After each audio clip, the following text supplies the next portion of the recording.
This is a relay project. Real Talk starts right now. Here's Ryan Jesperson.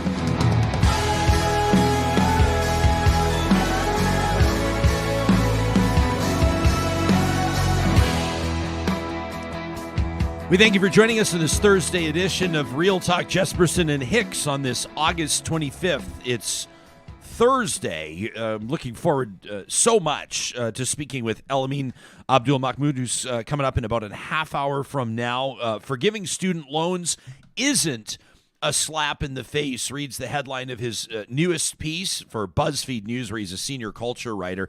You can check it out at BuzzFeedNews.com. This published by Elamin on the heels of the announcement yesterday. American President Joe Biden says Americans making less than $125,000 a year will be eligible for forgiveness of up to $10,000 of their federal student loans. I know how some people are going to feel about this. I know how others are going to feel about it. I'm curious to know how you feel about it. You can get in touch with us if you're checking this out live in our live chat on YouTube. Maybe you want to hit us up on Twitter later, the hashtag RealTalkRJ, or send us an email.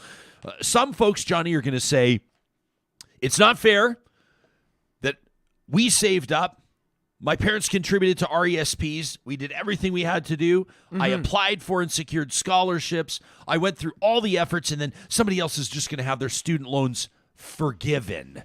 It's just not fair. Other people are going to say student loan debt is crippling to some people. It crushes their 5 or 10 or 15 or 20 years post-graduation and has them facing an uphill climb, especially in a situation where I think debt load right now is more significant for younger populations than it has been in previous generations. With student loan debt, we haven't talked about this before. Wanted to save it for on air. Wanted to make it awkward for me, on air. It wasn't a problem, but my sister went to 7 years of law school. She's still in debt from it. She went into law for like a year or two, got pregnant, had a kid.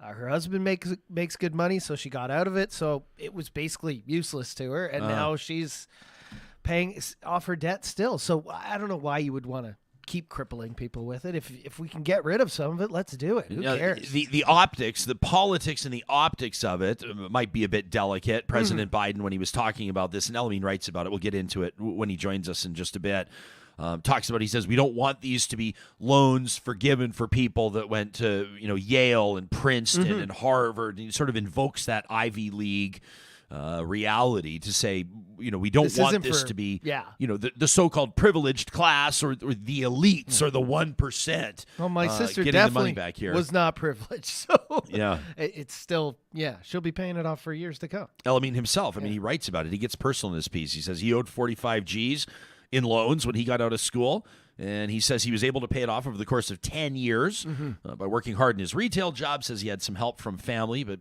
even that, 10 years post-graduation, that's a significant commitment for a lot of people. A lot of the things you've learned, depending what you're studying, is it even relevant 10 years later? You're still paying it off?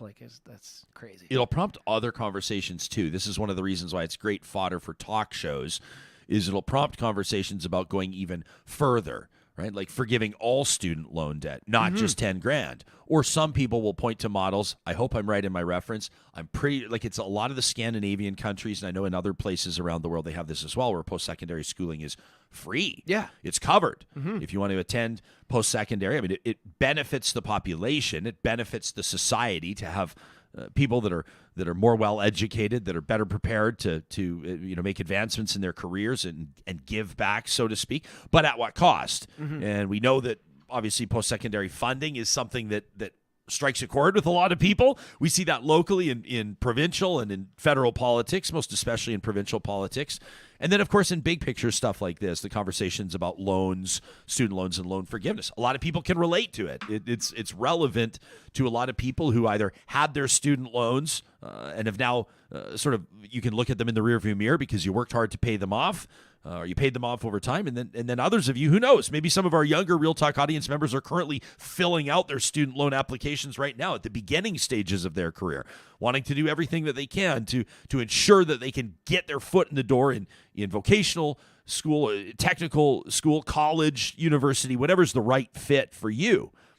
Speaking of which, by the way, we're not ready to make an official announcement, but I do want to let the friends of Real Talk know that our editorial board met just a couple of evenings ago and selected the inaugural recipient of the Real Talk Julie Rohr Scholarship, and we're going to be making that announcement about that $5,000 contribution to the post-secondary education of a young Real Talk audience member, an applicant, and we'll be able to introduce you to that individual once we do make the announcement. It's an exciting time, and it's a very meaningful legacy project for us, of course, as well. In just a second, we're going to talk to Rod Giltaca, and if you pay attention to items in the news, if you pay attention to some of the stakeholders and the public commentators, if you've been focusing on the testimony in particular from RCMP Commissioner Brenda Lucki at the Mass Casualty Commission, this following the April 2020 mass shooting in Nova Scotia, that horrific tragedy, the nation was waiting to hear from the RCMP Commissioner, a highly anticipated witness,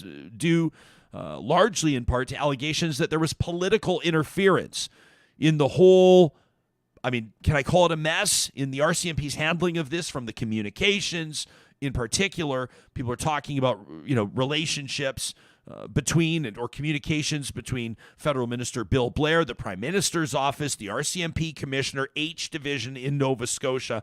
And we've been learning a little bit more through Commissioner Lucki's testimony. I took it on yesterday. I was pretty direct in how I felt gobsmacked about her what seemed to be her lacking a grasp of Canada's gun laws. And we heard from many of you yesterday following my comments. Some of you essentially declared them to be a bullseye. You said this is bang on. The commentary is fair, and this is what people need to hear. And others of you took pause and said, we're not sure you're approaching this reasonably, or we're not sure you're being fair about this. And we appreciate those comments as well. So we want to get to some of those. We want to integrate those into the conversation today. Now, we know where Rod's coming from. He's the CEO of the Canadian Coalition for Firearm Rights. And so he's got his own bias, and he's going to come on here and talk about his perspective on this. They make no bones about it. They're pretty clear about how they feel about it. The Canadian Coalition for Firearm Rights insists that Commissioner Lucki needs to step down. They want Minister Bill Blair, to step down. They believe that there has undeniably been political interference. I'll let Rod make the case for himself.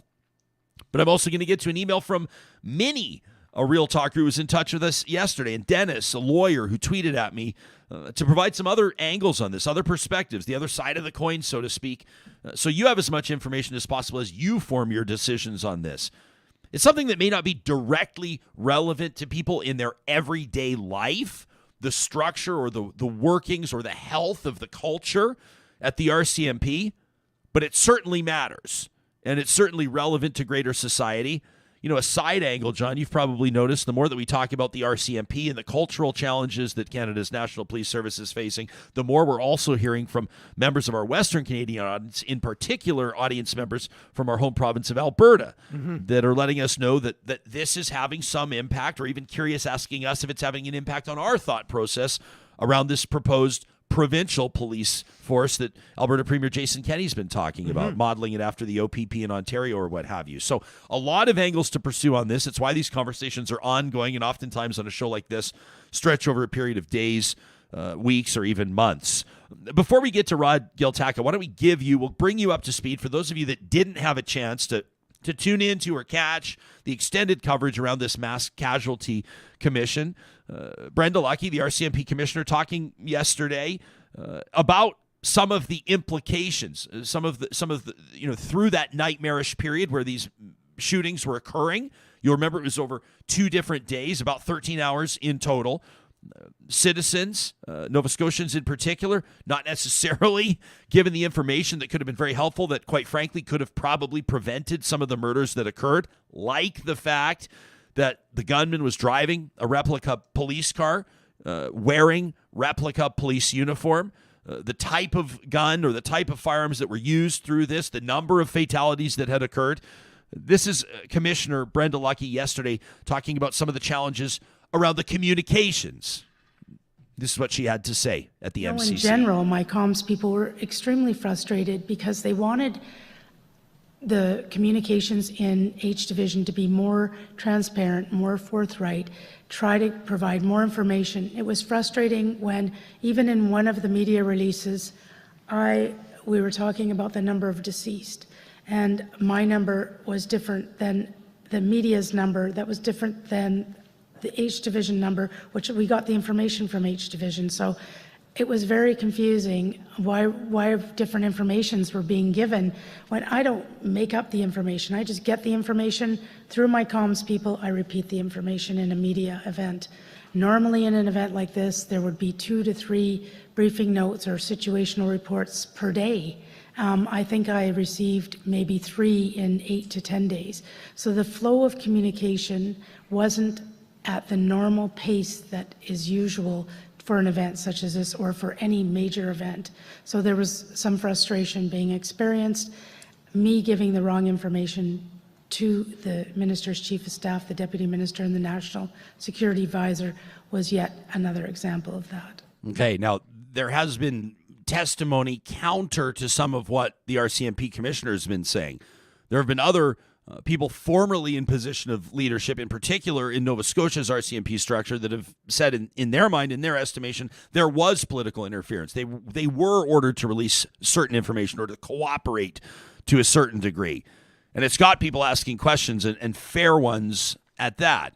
Now, the bigger picture that this is a public inquiry. The bigger picture that a lot of Canadians are going to care about is what adjustments, what changes has the RCMP made in light of this or in the wake of this, with the review of this and looking back on the standards, the procedures, and what happened. That stretches from communication to how different police officers or law enforcement officers were deployed, to when support was called in, and the like. Brenda Lucki, the commissioner of the RCMP, asked if changes had been made to training in the wake of the 2020 mass shooting, and here's what she said yesterday. Can you tell me specifically, are you aware of any plans to review training, or have you reviewed training in regards to this mass casualty? Not specifically, and not yet. Obviously, we're waiting. Some of that is waiting till we get the report. Others, if there is anything specific that, like I said, that is high risk and that our members need to know, or our new members need to know, it will be put into the core training standards before the recommendations. All right, so you're hoping that the recommendations of this commission are going to be dynamic enough to cover, for example, IARD formation, IARD training, when and when not to send in a second team. Is that your belief? We don't need the recommendations to be that granular. If there is for example, we've already looked at our IR training since the mass casualty. I know that they've reviewed it and made some changes. Please don't ask me what they were. I don't know what they are. I know that they've looked at them and adjusted it to some of the things that were discovered in the testimonies and in the reviews. Anything that comes out that raises a red flag of a high risk, it's going to come back through. We're reviewing it. We're going to get to Rod Giltaca on this in just a second, and then we're going to get to some of your comments. And we encourage you, as you're hearing this, you may be hearing this later on this Thursday. Maybe you're going to hear this podcast this weekend. Maybe you're going to hear it into next week. We welcome your feedback as you process what you're hearing through this public inquiry and essentially your thoughts, a bigger picture on the state of the RCMP and its relationship with the federal government, among other issues. Rod Giltaca in just a second. Right now, we want to let you know that Apex Automation is putting the call out to engineers across the country. If you're feeling like you have more to give to your company, if you're feeling like you'd prefer your relationships with your clients to be relationships that bring out the best in you, that help you develop or maximize the potential of your career and give your clients back their time, if the idea or the opportunity to provide intuitive, fully autonomous solutions to industry is the type of jam that could get you up for work every single day, excited to be part of a team, quite frankly, if you feel unfulfilled or underappreciated where you're bringing your talents every day right now, take a look at apexautomation.ca under the careers link. You can see the opportunities available right now, but keep in mind, they're always hiring. They've been growing their team like mad over the past few years. Apex Automation, a proud Real Talk sponsor. Our friends at Friesen Brothers, 16 locations across the province of Alberta, want to remind you about a local food drive that they have going on this weekend. Now, we know that not everybody that hears this will be around, but if you happen to be in our home city, the capital city of Alberta, Edmonton, on Saturday, August 27th, from 10 a.m. to 5 p.m., they're running the Edmonton Food Bank Drive and Barbecue. So for a monetary or food item donation, you can receive a Smoky and a Pop, and you can help out Edmonton's food bank just ahead of that back-to-school rush. If you're making food donations, healthy school snacks are great. They're looking for things like baby formula, peanut butter, canned fish or meat. You can find out more details at friesen.com.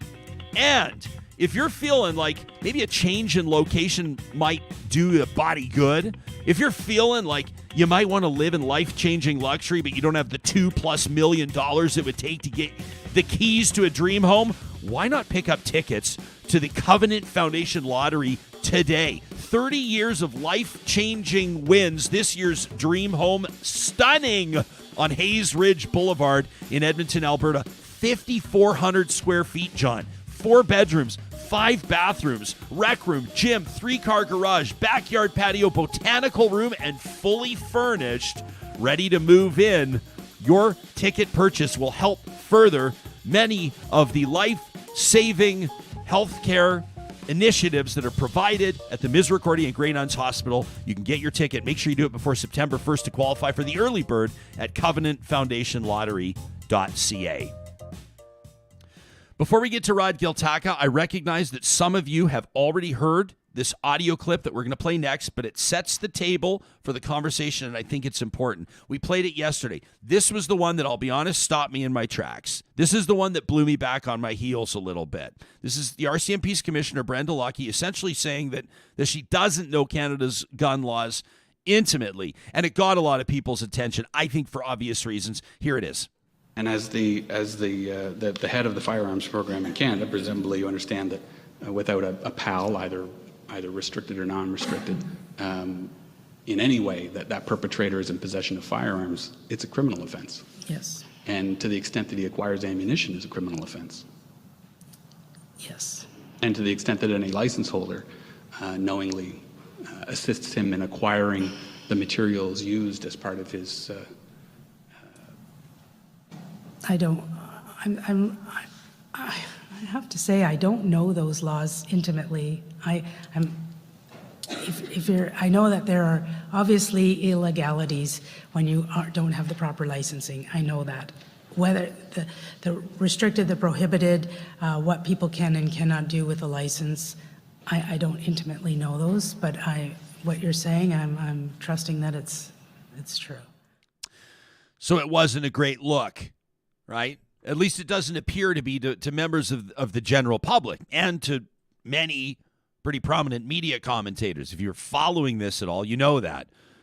Dennis Buchanan's a labor and employment lawyer, practices in Alberta and Ontario, and he reached out to me yesterday on Twitter. I really appreciate his feedback, and he said, listen, while there are elements of Commissioner Lucki's performance that are less than impressive, he says, I'd be charitable on this. The Firearms Act is about a 21,000-word document of dense legal drafting plus 17 regulations of varying length and complexity. And that's just one RCMP relevant statute. He says, while saying she doesn't know them intimately might be a poor choice of words, I wouldn't expect her to be able to articulate the Act's requirements in any comprehensive way from memory. Says Dennis, even lawyers seldom give opinions on a statute's effect without reviewing the statute. Let's find out what our first guest has to say about this. Rod Giltaca is the CEO, Executive Director of the Canadian Coalition for Firearms Rights. He's owned one of Canada's best-known firearm training companies, still an instructor in good standing with the RCMP Canadian Firearms Program. He's trained thousands of Canadians, making his Real Talk debut today. Thanks for making time for us, Rod. Welcome to the show. Thanks, Ryan. What do you make of Commissioner Lucki's comments there, specifically about firearms legislation? And what do you make, for that matter, of lawyer Dennis Buchanan's rebuttal to my statements yesterday? Well, it's not unusual for law enforcement to not know the law. I mean, if you're thinking about a general duty member, that's driving around in a police car all day, they're generalists, right? They're not lawyers. And the criminal code, I would have chosen the criminal code as a little more of a better comparison, because it's over 1,000 pages. The Firearms Act is a pretty small set of regulations.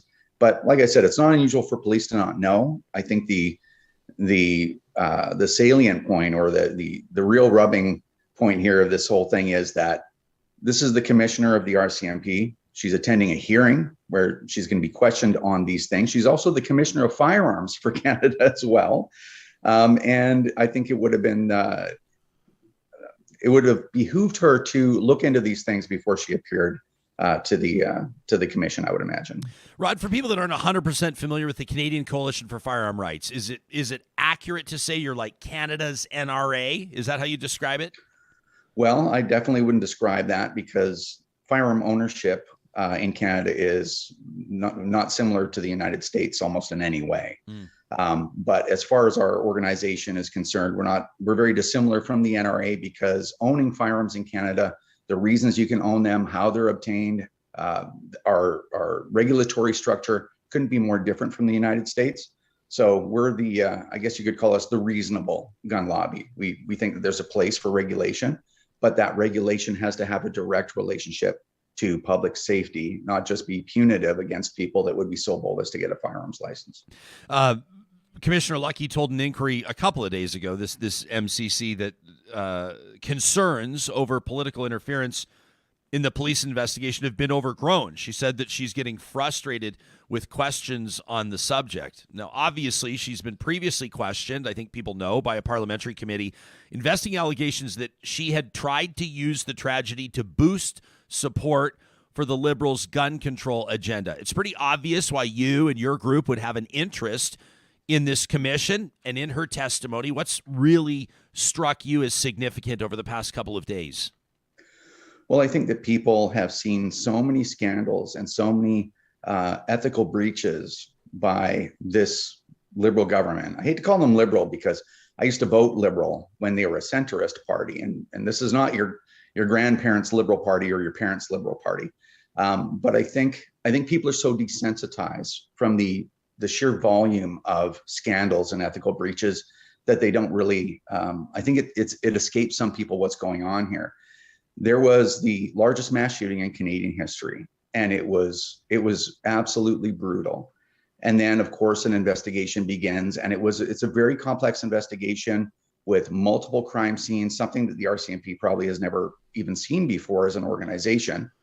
And it's really important to the families of people that were affected by this tragedy for them to get justice, meaning that people that provided the firearms, people that smuggled the firearms, people that were involved in this thing, all be brought to justice, because that's part of healing. That's really important.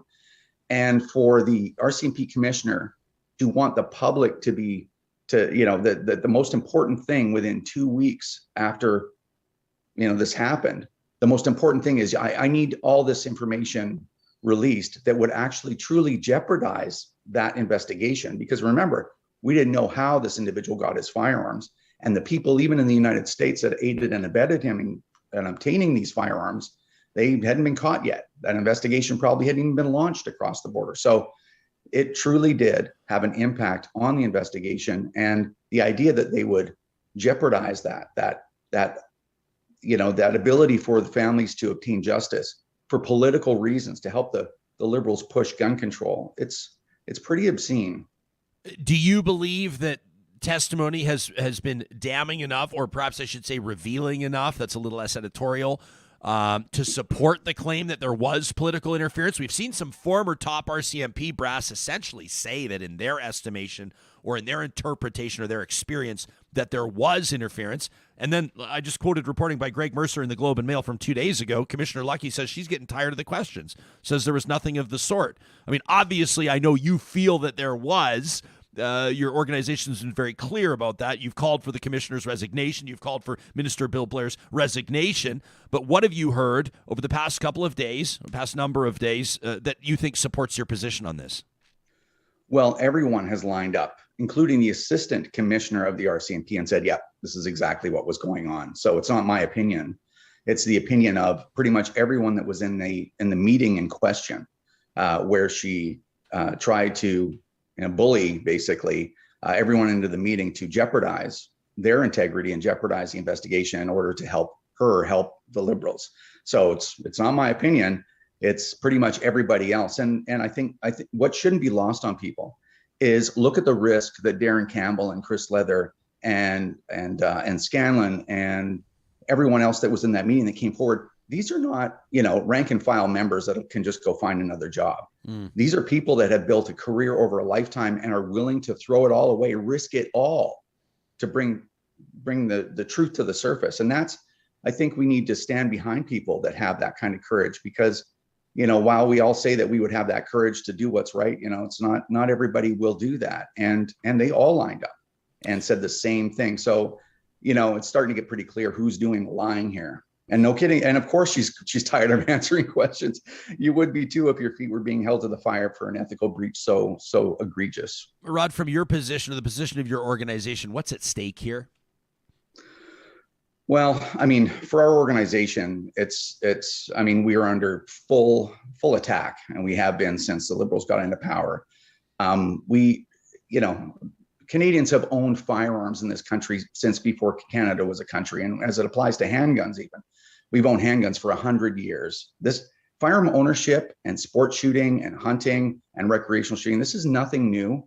Nothing has changed. There's almost virtually no connection between licensed gun owners and firearm related violence. But this particular set of politicians that are in power right now want to create this connection, want to use us as a way to divide Canadians and use gun owners as the boogeyman and mobilize their base by saying, hey, we're going to crack down on all these people that aren't responsible for firearm related violence. This has just got to stop. And it's not only gun control, right? It's a lot of different aspects of our society where we've experienced this division, this pitting against each other for political gain. It's a strange time, Ryan. And I hope it starts to slow down and come to an end. I want to put my cards on the table here for the benefit of the audience and to you. I don't have statistical data in front of me. This is a comment based on my anecdotal observations. When we take a look at mass shootings in the United States, many of them, if not most of them, and again, I don't have statistics in front of me, but many of them are committed in particular by younger people, in particular, it seems by younger men who have acquired the firearms legally, Rod. And I know that right out of the gates, when I asked you if your group is Canada's NRA, you were quick to point out, you said we're kind of like the reasonable gun lobby. You wanted to draw that line between the two of you. But it's a very indelicate position, I think. As a matter of fact, I think that the NRA is almost crass. I think that they're gross in the opportunism that they display in banging their drum and lobbying for their priorities in the wake of mass shootings. But people in the United States and around the world try to wrap their minds how an angry young man, 18 years of age, at first legal opportunity to buy an assault rifle, or I know you may not prefer the phrase, but that's what people anecdotally call them or colloquially call them, can get his hands on hundreds of rounds of ammunition and a handgun and a rifle and a body armor and walk into a school and perpetrate mass murder. In Canada, it seems to be a different conversation. And Erica asks a question on our live chat right now, and she wonders, isn't the most important question how many gun crimes are committed with legally acquired firearms and how many are committed with illegal or smuggled firearms? And I know that is an important question. It has a lot of people invoking ideas around like municipal or a federal handgun ban and things along those lines. Before I thank you for your time, I'd be curious to have you address Erica's comment and maybe provide some of your thoughts around what I'm exploring here. Well, first thing is, I can't answer for the NRA. I can't answer for things that happen in the United States. In the United States, you can buy a semi-automatic rifle just if you're over 18 in most states and have no felony record. So it's completely different. And there's a cultural anomaly happening in the United States that doesn't seem to be happening in other countries as well. So, people that are proponents of gun control always want to pull in the United States because it is an outlier in that way. Iceland, for example, has the same number of guns per 100 people as Canada does. And they had basically no shootings a couple of years ago, not a single one, right? So you have to ask yourself, what's the difference? They have lots of guns. Canadians have lots of guns, nowhere near as many as the United States, right? But these countries that are at peer level have different levels of firearm-related violence. And so you have to ask yourself, what's the difference? It's clearly not the number of guns. And those are questions that people have to ask themselves when they're engaging and talking about these topics. But To answer the question about the connection with licensed gun owners, I would just reference what Chief Raymer of the Toronto Police Service said. He said clearly, and we've posted this everywhere, that licensed gun owners are not the problem in firearm-related violence in Toronto. It is guns smuggled from the United States and used in gang culture and other criminal activity in the city. And so that's a microcosm. I guess it's kind of a really good example. It's an extreme example of firearm-related violence and the reasons, the root causes of that. Okay, so I'm sure you wouldn't argue against better or more effective intelligence gathering and policing of illegally imported or acquired firearms, right? I mean, that's something I would imagine that a group like you would want to assist law enforcement in combating. It's a better look for an advocacy group or a lobby group like you. A lot of people are going to say, well, listen, Rod Giltaca comes on here, big surprise. He's got the liberals in his crosshairs. There's going to be liberal bashing through this interview. What's a positive contribution to the conversation on behalf of you or your organization that you think would be a good step forward in addressing some of these root causes of gun violence in Canada? I am a liberal, Ryan. You're a card-carrying liberal member, is that right? I live by liberal values. It's Okay. just I don't identify with this group of people that are running the Liberal Party because it's not liberal, and that's a separate political discussion. But I think what people need to remember is firearm violence is, at the end of the day, it's violence, right? So if we attack the root causes of violence, we'll have not only less firearm-related violence, we'll have less violence altogether. Like of all violent crime, every violent crime that happens in Canada, all told, 3% of them involve a firearm. So it's quite rare as it is, but it's very spectacular when it happens. And when I say these things, I'm not saying it for a good look. I want a safer Canada too. Both my kids are adults. They live in downtown Vancouver, right downtown. I want a safer Canada. I don't want people shot. But you got to think about it in these terms. There's a story circulating around about a guy who smuggled 250 handguns into Canada. He was out of jail in a year, but I'm going to lose my firearms as a result of firearm-related violence. It's ridiculous. So the more that you look into this topic, the more you start to see that people like me aren't the bad guy. I'm saying go tackle violent crime and get out of the lives of people that are contributing, law-abiding members of society. Again, this is nothing new. We've had guns forever. What's new here is the politics around it. Rod Giltaca is the CEO of the Canadian Coalition for Firearm Rights. You can check him out online at firearmrights.ca. Rod, thanks for making time for us. We appreciate it. I appreciate it, Ryan. We're going to get to Elamin Abdelmahmoud in just a second. I did want to read this email from Minnie. I see a lot of your comments online in our live chat. We're playing these clips, and we're doing our best to be fair. We're not clipping Brenda Lucki for 6 seconds or 4 seconds. See, a lot of newscasts will do this, right? They get somebody kind of deer in headlights for 4 seconds. We want to bring you 20 or 30 or 40 or 60 seconds of what she had to say for the context. And many of you are saying, I don't know about this. I mean, it just appears to me, like Tony says, she says, it just appears to me that the commissioner's out of her depth. Like she's not coming across as somebody that has a strong grasp of her organization. Kathy says, how on earth does the commissioner not know what changes have been implemented? Like, does she actually pay attention to what's happening with the police force? That from Kathy. So Minnie sends me an email yesterday. She says, I like this, by the way. She says, let me say how much I enjoyed the show. She says, I get through almost all the episodes. I found a few of your guests that I don't find worth a listen, though. I love it. That's great. We can't hit home runs every single day, Minnie, but we'll do our best. She says this morning, she's talking about Wednesday, your discussion about this Mass Casualty Commission and the many questions and criticisms about the testimony of Commissioner Lucki. She says, now, I did, like others, wonder why she wasn't in uniform. Perhaps that was meant to communicate something. But she says, but there's another question. And maybe because I'd listened to your previous day's conversation with Senator Paula Simons. What a great chat that was. Minnie says, I can jump to conclusions as quickly as the next person, but I need to remind myself to ask questions instead. So here's one. What kind of pressure or how much pressure is or was being applied to the commissioner to dissemble? If the senator is correct, and I do believe her because I hear stories too. Number one, women with even the most insignificant levels of power or influence are chronically hated and threatened. And just think for a second on where the commissioner stands on that ladder. Minnie says, number two, women with expectations that their experiences of threat will be taken seriously often feel dismissed. and in many circumstances dismissed by police, the very agency that Commissioner Lucki oversees.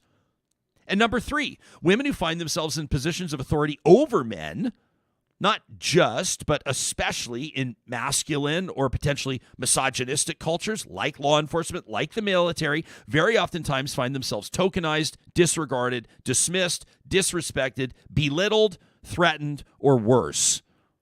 That's our Friday Roundtable, by the way, tomorrow. You don't want to miss it. Minnie says, and unable or disallowed to do the job that they're there to do, unable to do anything about what I just mentioned. And in such a hostile culture, the worst of the misogynists would have such a female leader exactly where they wanted her. It would be easy to disrespect Commissioner Lucki for not being as brave as former White House aide Cassidy Hutchinson, for example. Remember, she testified on the January 6th hearings? But we don't know what has been said or done to her in obscure corners or behind closed doors. Minnie wraps by saying, I don't favor the Alberta government's proposal to create a provincial police force, but when I hear all the stuff that goes on behind the shiny facade of the RCMP, I could almost be persuaded to change my mind. But then, who would staff this new force? Where would the culture change or the attitude change come from? Minnie says, you keep asking the hard questions, I'll keep showing up. I love it. Thanks for your email, Minnie. Appreciate it. We'll put that in the hopper as a candidate for our email of the month. For the month of August, we give away a official Real Talk studio mug to one audience member every single month that really catches our attention or gets us thinking with their email. Elamin, in just a second, quickly, I want to remind you that there has never been a better time for you to pursue your sustainable energy goals at home than right now. Why? Because the federal government's got that $40,000 interest-free loan up for grabs right now. It's the Canada Greener Homes Loan. There are no strings attached. $40,000 interest-free to get solar panels up on your roof. The team at Kubi Energy is ready to do the paperwork for you, and they're ready with Canada's best installers to get your home as green or as close to net zero as possible right now. You can select your free quote today or check out the different projects. You want to browse their work, their portfolio. You'll find them online at kubienergy.ca. Once you got solar on your roof, it's a great time to reevaluate what you're paying when your home needs the natural gas or the electricity, maybe through those winter months. And while you're at it, internet too. Park Power provides all three as your friendly local utilities provider. And if you bundle those services, you're going to save a whole bunch on admin costs. You already know you can compare rates today at parkpower.ca, so why not do it? Everybody's talking about cost of living on the rise. That's a real challenge. Elamin and I will get into that in just a second. Why not save yourself a few bucks right now at parkpower.ca? The promo code 2022-REALTALK knocks $70 off your first bill. And if you're looking to downsize your ride right now, you're looking at the price at the pumps and you're realizing maybe you don't need all that heavy horsepower that you've had for quite some time, the team at Sherwood Dodge is in the business of finding you a perfect fit. So whether you're downsizing into something more fuel efficient, maybe it's a 4-cylinder, maybe it's an EV, or maybe you're going in the opposite direction. You need something to pull your trailer. You need a 4-wheel drive to get you ready for the winter. That's the first time I've used that word in the last few months. You can find the best team in the province of Alberta right now online at sherwooddodge.com, stalbertdodge.com. We kicked off the show with this conversation yesterday. American President Joe Biden announcing that if you're in the United States, if you're carrying student loan debt, and if you make less than $125,000 a year, you're going to see forgiveness of up to $10,000 of your federal student loans. It immediately prompted some praise, some criticism, and it gets people talking about their own loan experience. That's the case with our next guest, one of Canada's certainly most respected culture writers and broadcasters. Elamin Abdelmahmoud is a senior culture writer with BuzzFeed News. He's the host of the Pop Chat podcast on the CBC, and he's the author of the widely acclaimed and best-selling memoir released back in May, Son of Elsewhere. Thanks so much for making time for us, and welcome to Real Talk. My pleasure, man. Thank you for having me. Absolutely. I love how honest you were about your own student loan experience, because for most people, a conversation like this has to get out of the big government sense. People want to be able to talk about how the loan or the post-secondary experience impacted them personally. For you, it was a decade-long journey after graduation. Sure was. So listen, I graduated in 2011. I paid it off at the end of 2020. So like about 9.5 years to sort of pay off a $45,000 debt. I'm really proud of the fact that I paid it off, but also I really struggled. And I write for BuzzFeed News. It's an American sort of website. And so I was sort of using my experience to write for an American audience about the fact that, like, look, if you are mad about student debt forgiveness, then you don't have your priorities straight. Because the idea that, like, just because you suffer to pay off your student debt doesn't mean that everybody else should suffer. And this notion that, you should have to pay your dues in this very specific way is, like, so outdated in terms of, like, what we can, look around us and say the people who are spending their money paying off the student debt are not able to save to buy houses, are not able to save to just have a savings, sort of like a little, any kind of like nest egg that they can sit on. Student debts end up becoming a problem for a lot of people's lives, especially in America. I know some folks in the US with like literally $100,000 student debt that they continue to service every month, that they have no idea if they'll ever be able to pay off, because it just keeps increasing because they can never get out from under like the interest kind of boulder. It's kind of this joke, though, isn't it? When we talk about the older generations, and the cliche is like, when I was young, we had to walk through driving snow. Every single morning to school, it was uphill both ways. Today's generation, and every generation says this, today's younger generation has no appreciation of what we did, what we endured, or how we earned our stripes or paid our dues. We do want to see other people. I don't want to use the word necessarily suffer, but we do want to see other people. Use the word suffer. We do want to see other people suffer if we suffer. There's something about the way we're hardwired as humans, at least some of us. Yeah. I think it's because we don't know how to assess somebody else's hard work. We can only assess our own, right? It's kind of like, oh, this was hard for me, so this will be hard for you, so you must go through this.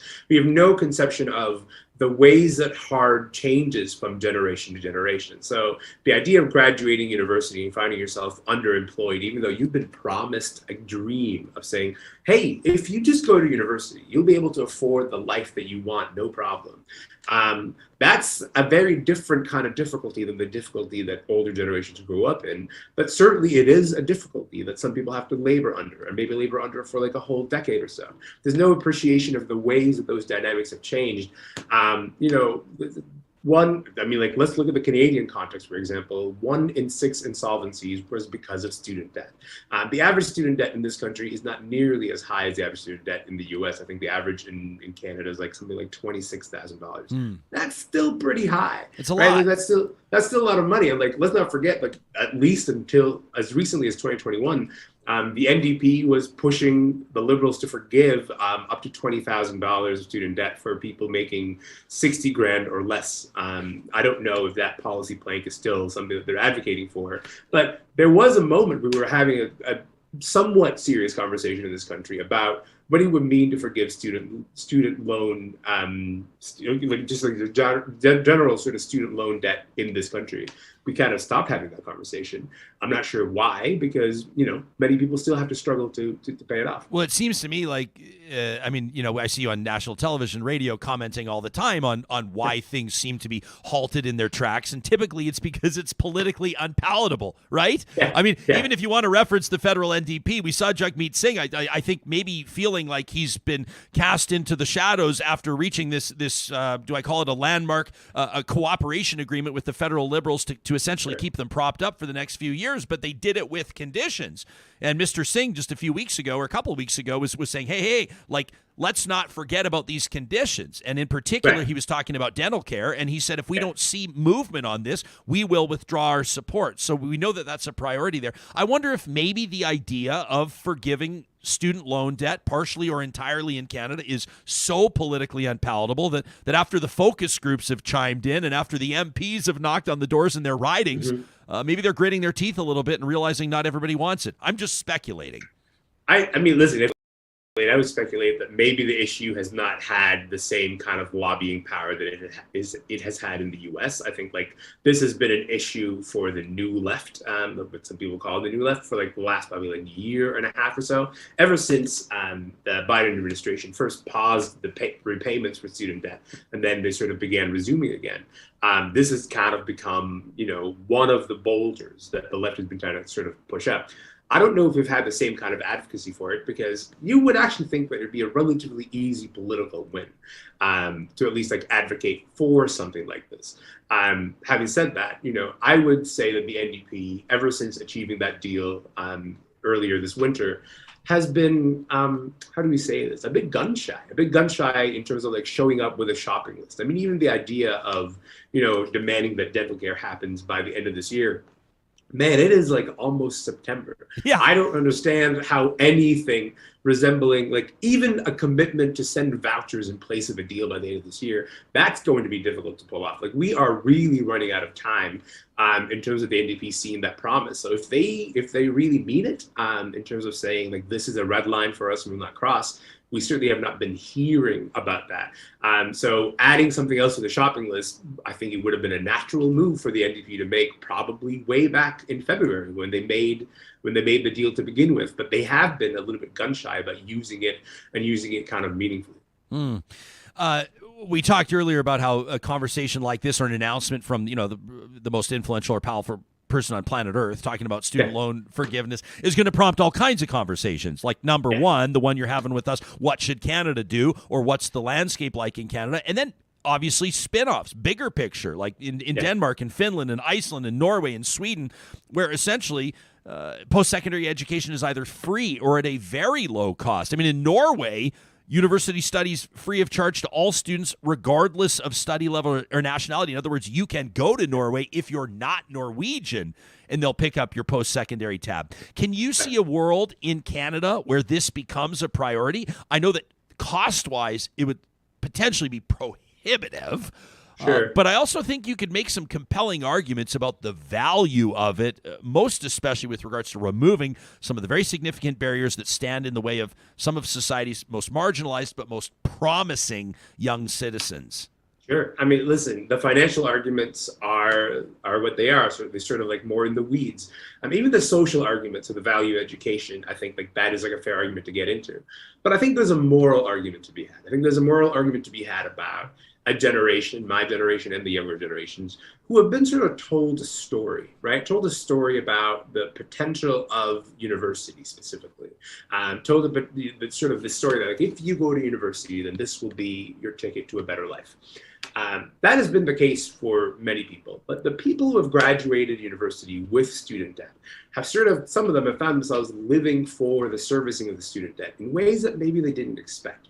And it sort of sets you back in all the other ways of life. And I think there's an idea that like maybe we as a society lied to them, and maybe the way to make repairs for that lie is to say, and now we will forgive that debt because it is no longer necessarily true that a university or college education is the key to a better life. We've seen in the US university enrollment is down. It sort of has been down since 2020. It took another tumble last year and another tumble this year. That's an interesting trend downwards that you can no longer attribute to just the pandemic. It's probably like a larger social shift to say, you know what, you can accomplish a lot of things in life and you need a university degree. Yeah. Right. And like, do we disincentivize going to university through sort of incentivizing something else? Yeah, maybe. But I think you still have to figure out what to do with a generation of people in debt for the choices that they made because of the promises that they were given. And can you still make those promises to them? I don't think you can. And I think that alone is like a moral argument for, it's essentially a refund on the promise that you were once sold because it's no longer true. It's no longer true that, going to university will just magically be your ticket into the next life. I had to wait 10 years before I could sort of begin diverting a significant chunk of my income away from paying off the student debt. And like, listen, like the day that I got that email from OSAP being like, how long would you like to take, to repay this thing? I slid that dial all the way to the end. I was like, I'll take the maximum number of years because I have no idea whether I'll even be able to afford these payments or not. And like, eventually I got a good enough job that I could do that. But, as a result, a lot of other things kind of had to sort of like take a back seat. And like, I don't know how many people in my generation would be able to finally own houses if they didn't have to sort of spend their most immediate post-graduation years living for servicing the student debt. Yeah, I was going to ask you, like, how do you think your life may have been different had you not been paying off? You're essentially paying off like an an entry class BMW. Like you're paying off, you're paying off almost $50K. That tells you where my priorities are. But it could be RSPs. It could be opening up a small business. It could be, like you said, putting together a down payment on a house or whatever. For you, when you look back as a young man at that time, and then over the next 10 years, where do you think you'd be different? I mean, obviously you're experiencing career success, but what would have your process, do you think, been? I mean, like, leaving my career success outside of it, I think, like, if somebody just had a regular career, they would, they were repaying back the same amount that I was repaying, but they suddenly didn't have to. I think, like, I would have been able to own a house 6 years ago before houses, the housing prices got absurd. I think, like, there's a lot of people in my generation who would say that, like, it's the student loans that sort of took them the longest because they felt like they couldn't start saving for a house until they had the student debt paid off, because it was like the biggest sort of thing on their pay sheet every month. Dwayne's watching us live. He says public education, like public healthcare, should be accessible to those who need it, as in all of us, not just for those who have money to pay for it. How important, this might be an obvious question, but I don't want to take it for granted. I don't want to assume it is. How important do you think it is to have the income threshold? Like the president yesterday was very clear saying he says we don't want to be forgiving the loans of people that attend the Ivy. He says this isn't for like Yale and Princeton and Harvard. These are for people that are making under $125,000 a year. How important do you think that is to sell this to the public? I think that you don't want to appear like you're giving a tax break to people who don't need the tax break, right? Like that's sort of like, that's the biggest anxiety that someone like a Joe Biden would have. And that's understandable.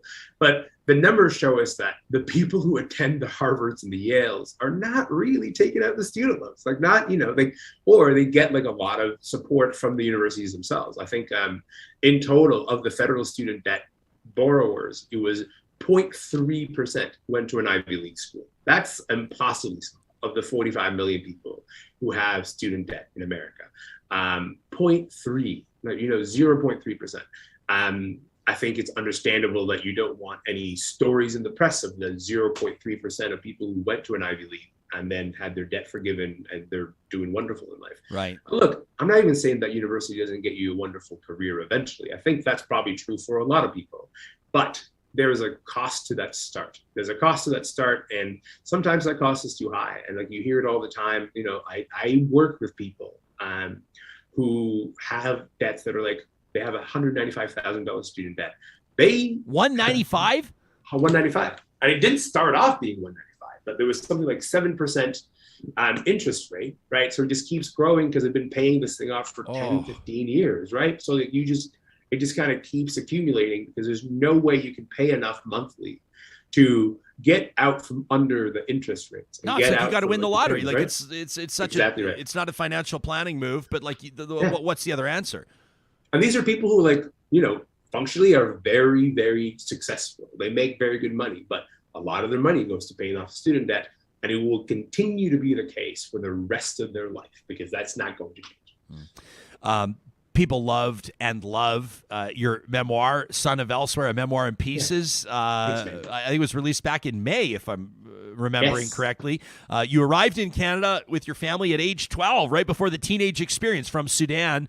And I love it. You described the 401, which is like maybe the most famous freeway in Canada, as your first friend. I mean, your writing's incredible. What I think is amazing about it is this insight into, you're a senior culture writer at BuzzFeed, which is a very culturally significant platform. I mean, BuzzFeed itself is kind of like a cultural phenomenon in a way, but here you are providing insight into how you had to figure out the culture as a young man. I mean, here we are talking, you're talking about how Canadians feel about this, or whether the federal government feels about this. What an exercise in putting this book together, I imagine. How have you felt about the response? I mean, I've seen it reviewed in the New York Times. Everybody's just talking about what a significant work of literature it is. I mean, you're described as one of the most beloved media personalities of your generation. What was the process like, and what's been some of the most meaningful feedback?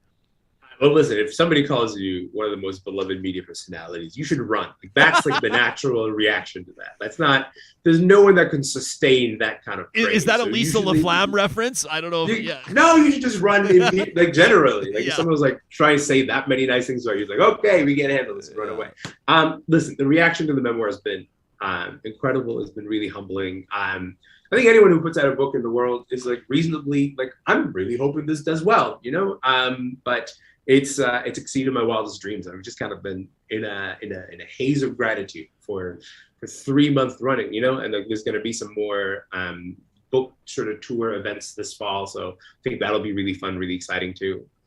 So I've just been grateful. It's been great. It's a very cool series of essays. Have you heard from other people that have had the Canadian immigrant experience, that have maybe shared with you that it's helped either them or better articulate their experience, or it's helped maybe they're Canadian, so to speak? I don't mean that how it sounds. Everyone's Canadian that's here, but you know what I'm saying. Yeah. People that were born here on Canadian soil, they didn't grow up in Sudan or Rwanda or Syria or wherever.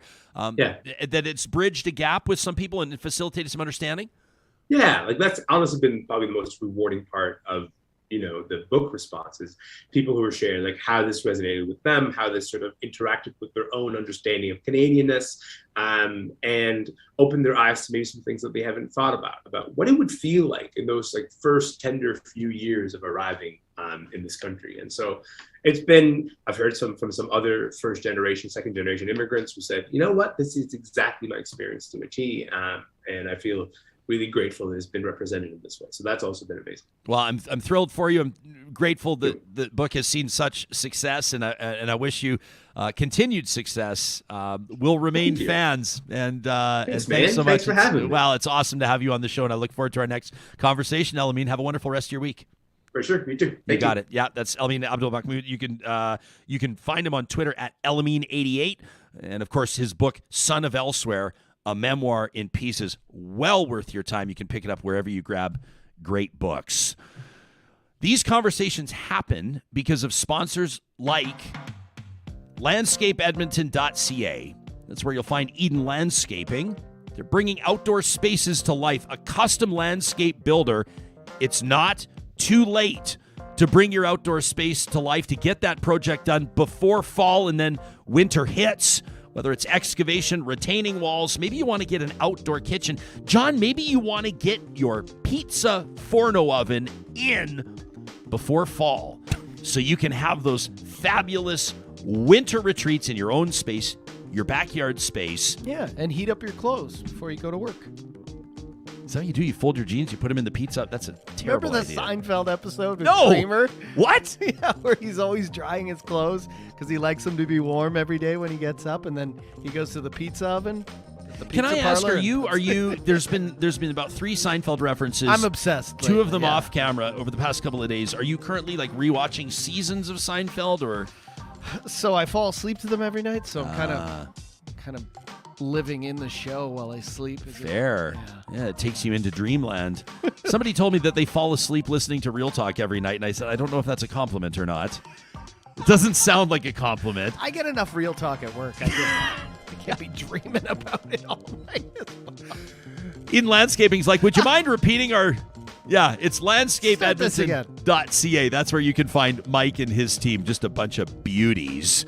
Local Environmental has been keeping it local for a quarter century, still family-owned. Alberta and Saskatchewan, you need to know that whether you're looking for a temporary or more permanent bin, whether you're a retailer, a small business owner, or maybe just a private citizen that needs garbage and recycling management, maybe you need water hauling or landfill services, your best bet is to request a quote today at localenvironmental.ca. Don't forget, they present Trash Talk every single Friday here on the show. We have some fiery submissions, but we have room for a couple more. If you want to send us your Trash Talk today at talk@ryanjesperson.com. It's presented, of course, by Local Environmental Services. And at Dairy Queen, in particular, the Dairy Queens of Northwest Edmonton and Sherwood Park, they want to remind you for a limited time, the blizzard of the month for the month of August is Coffee Crisp. But of course, they have their limited time summer lineup featuring the Very Cherry Chip Blizzard Treat, the Coffee Crisp, the Girl Guide Cookie. You've got the Reese's. Oh my God. Just go see for yourself, ladies and gentlemen. I could pick one at random to recommend it with the confidence you'll enjoy it. A Blizzard from the Dairy Queens in Palisades, Nemeo, Newcastle, Westmount, and of course in Sherwood Park at Baseline Road. Weren't you on the cotton candy there for a little, weren't you? I tried the cotton candy. I felt like I wanted to step out of my comfort zone. I used to only go with Smarties Blizzards. That's it. Feels like a you and Wyatt kind of blizzard, the cotton candy. Maybe Yeah. we did it together. Yeah, we did the strawberry cheese as a family. He did the dirt pie one, which has like the gummy worms in it. Carrie got the strawberry cheesecake, and I got the cotton candy. Carrie kind of looked at me. She's like, "Really?" I feel like she was doing like a personality assessment, or like she was like, "Cotton candy, really?" And it was good. Not the all-time greatest. Yeah. But if you're into cotton candy, give it a try. What do you have to lose? You seem like a coffee blizzard kind of guy. Yeah, well, I'm open-minded.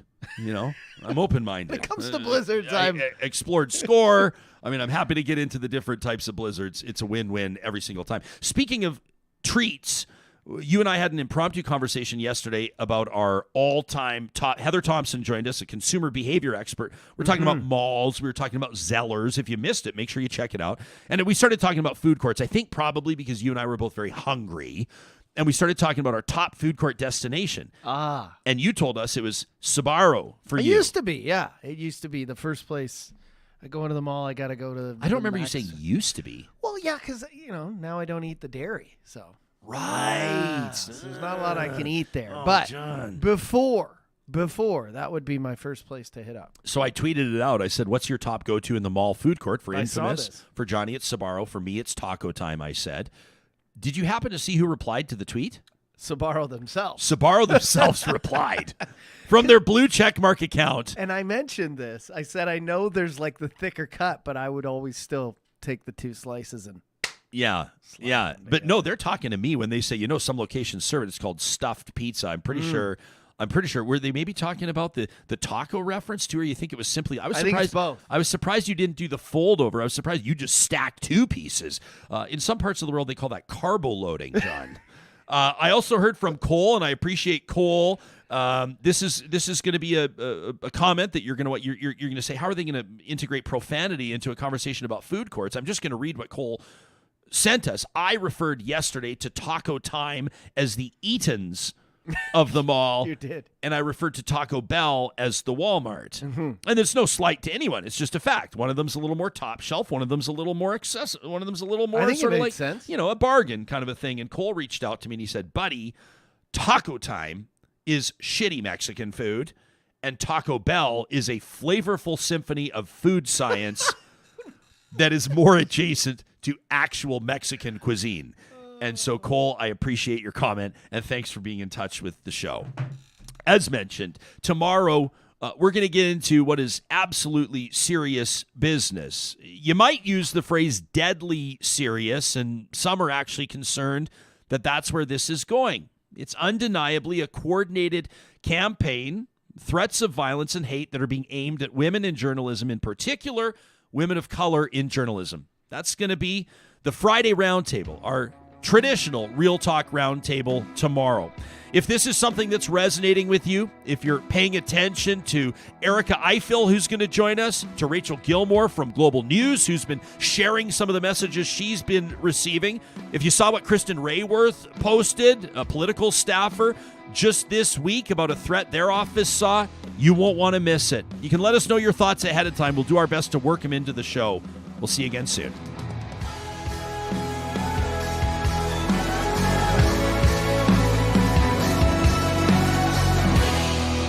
Real Talk is hosted by Ryan Jesperson, executive producer Josh Dunford, technical producer John Hicks, general manager Katie Cook-Chivers, account coordinator Lawrence Derlego, human resources Lena Shepard, website design Mike Johnston, voiceover by me, Carrie Skelton. Real Talk's editorial board is Supriya Dwivedi, Ahmed Ali, Brandy Morin, Ann Castleman, Corey Hogan, Harman Candola, Catherine O'Neill, and Chris Henderson. Member Emerita, Julie Rohr. Real Talk is recorded in Edmonton, Alberta on Treaty 6 territory, the traditional and ancestral territory of the Cree, Dene, Blackfoot, Saulteaux, and Nakota Sioux, home to the Métis settlements and the Métis Nation of Alberta. Real Talk is a relay project. For more, check out ryanjesperson.com.